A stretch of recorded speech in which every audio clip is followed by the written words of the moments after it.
ሳይቀር መልካ ጀብዱን ስታጨናንቋል እንደምናያችሁ ምድራ አሸዋላ አይደል እንዴ? አልጋ መያዝ እንኳን አታችሁ ድንኳን ጥላችሁ አሸዋ ላይ ስትተኙ የምትሉት ምድረ እከካ መልካ ጀብዱ ሽንት ሳይሸና ምናምን አይደል እንዴ? እዛ ስትጋደሙ ምናያችሁ ምድረ እከካ ባስ ላይ ይሄንን ቴፕ ያዝልኝ ይሄንን ሰልባጅ ያዝልኝ ያላችሁ ስትከፋፍሉዋል እንደምናውቃችሁ አቦኛ ትረብሸን በቃ አስቀምጦ እዚህ ላይ ምናምን ቢለን ለስንት ሰው እኛ ይዘን የምናሳልፈው የነበረ ሳይገባን እንደዚህ አይነት ነገር የሀረር ሰው ይዞ ቤድ ወይ ጫት እየቃመ ነው የሚሄደው። ሌላ ምን ያደርጋል? ምን ያደርግለታል? ኮተት ከስ የእውነት ኮተታ መጀመሪያ እኛ ሀረሮች ወይ እኛ እንትኖች ኤሌክትሮኒክስ ከሰማን በኋላ ነው አዲስ አበባ የሚገቡ። እኛ ብላክ ነው ብለን የጣለውን ነው እኮ እናንተ እንደ ዋይት የምታዩት። ተው እንጂ ግን እውነት ውሸት ነው እንዴ? ጭራሽ ክፍለ ሀገርም ገለባብጧለሁ አይልም። እናቴትም ቂጥና ገላብጠው መጀመሪያ አንተ ከካ ስትፈሳ እንኳን እዛው ደምደመ ትፈሳለህ። ሶፋውን ቀደድከው፣ ነጩን ሶፋ ጥቁር አደረገው። እስቲ ልብ ካለ ሶፋን አሳየ። ይሁን አሁን አንተ ደፍረ ነጭ ፓንት ትለብሳለህ? ነጭ ፓንት ትለብሳለህ? በፈስ እያመነቸከው ደፍረ ነጭ ልብስ ማትለብስ እከካ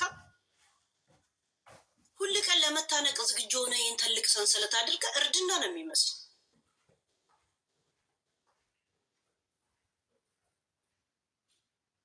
እሱን ስደብኛን አትናገር ይላሉ ኮልፌዎች። በዚህ ጋር ተደርደሩ ጋይስ። ኮልፌ በዚህ ጋር እንትን አብነቶች በዚህ ጋር ቦሌ ቆራሊዮ በዚህ ጋር ካሳንቺስ በዚህ ጋር ሌላ ምን የቀረው ደግሞ ሳሪስ በዚህ የቱ ጋር ምን ቀረ ደግሞ? ምን ቀረ? አሮጌው ቄራ ወዴት ተቀይሯል? ሰሚቶች በዚህ እንዴ ተበዳይ ነው የምትሉ በዳይ ነኝ የምትሉ እንግዲህ ድምጻችሁ ማሰማት ትችላላችሁ። የእውነት እኛን አትናገሪ ምናምን ነገር ሀይ ስራዬ ብላችኋል እንዴ? ሰሞን ክፍለ ሀገርንና የክፍለ ሀገር የቴዲ አፍሮን ዘፈን ማውጣት የክፍለ ሀገርና የአዲስ አበባ ጦርነት ያደርጋችሁት እኮ እናንተ ናችሁ እኮ። ቴዲ ለአዲስ አበባዎች ድምፅ ሆነ ብላችሁ የሰየማችሁት እናንተ። እሱ አዲስ አበባ ጂኒ ብትሆን አለ ከመሀል መጡና ከዳር ወጡ ምናምን። ስንት ቦታ ነው የኛ ነው የተባልከው? ለምን ነው የሌላ ክፍለ ሀገሮች ያልታያችሁ? ለዛ ወዴት ወሰዳችሁት? የአዲስ አበባ ልጅና የገጠር ልጅ ብላችሁ። የገጠር ልጅ ፎቁን ሰርቶለ ይሄን የከተማ ግሪሳና ካርቦን ዳይኦክሳይድ የሞላበትን አየር ስለማይፈልጉ ወደ ገጠሩ ይመለሳል።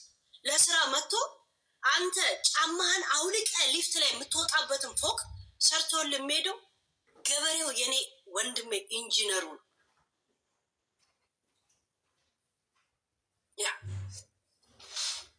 እኔ አሁን አዲስ አበባ ኑሪ ብትለኝ እግዚአብሔርን አልኖርም፣ አልፈልጋትም። ግን እንደዚህ አምራ ምናምን ነገር እኔ አሁን ባለፈው አየር ላይ ሁሉ ሰው ካሜራ እንደዚህ አድርጎ ሲቀርጽ ደስ ነው ያለው። ሁሉም እንደዚህ ቀረጿት አየሩ እየደረሰ ሲመጣ እና ደስ አለ። ልጄ ፎቶ አልተነሳም ሀገር ቤት እንደዚህ አንሱኝ ምናምን ለመነሳት እንኳን ኢንተረስት የለውም። ግን አየር ላይ ሆኖ እየቀረብን ስንመጣ ፎቶ ሲያነሳ ልጄ ለካሜራ ደንታ የሌለው ልጅ ሲቀርጸው ኢንተረስቲንግ አለ። አሁን እንደዚህ ነገር ስሜቶቹን ፈልጋቸዋል። ለራሱ አንድ ፎቶ ሳይነሳ እናቴ ትሙት አውሮፕላኑ ዝቅ ሲል ወደታች ካሜራውን አንስቶ ሲቀርጽ የልጄ ኢንተረስት ውስጥ ደስ አለኝ። ለምን አያረግም? ፎቶ የመነሳት ልምድ የለው። እኔ እንደዛ ስንት ሀገር ብሄድ ሄድኩኝ ልልህ እችላለሁ እንጂ ምንም ማስታወሻ የለኝ። ለምን እንደዚህ የመነሳት ምናምን እንደዚህ ነገር እንትን አለ። ልጄም እንደዛ ያንን ግን ሲያነሳው ፕራውድ ሆንኩኝ። ያ እንደዚህ ምንም የማይመስለው ልጅ ለሱ ኢንተረስት ካረገው አይ ላይክ ኢት ሲስ እና ሌሎቹ እንደዛ ሲያነሱ ሳይ ደስ ለሀገሬ የአገሯን አየርም ሁኔታ አልፈልጋል። እናቴ ትሙት አልወዳል። አየሩን አልፈልገውም። አይ ቲንክ በልጅነት የሆነ መጥፎ ትዝታ አለኝ። በጣም በርዶ ምናምን ደብሮ ምናምን ነበር የተመለስኩት።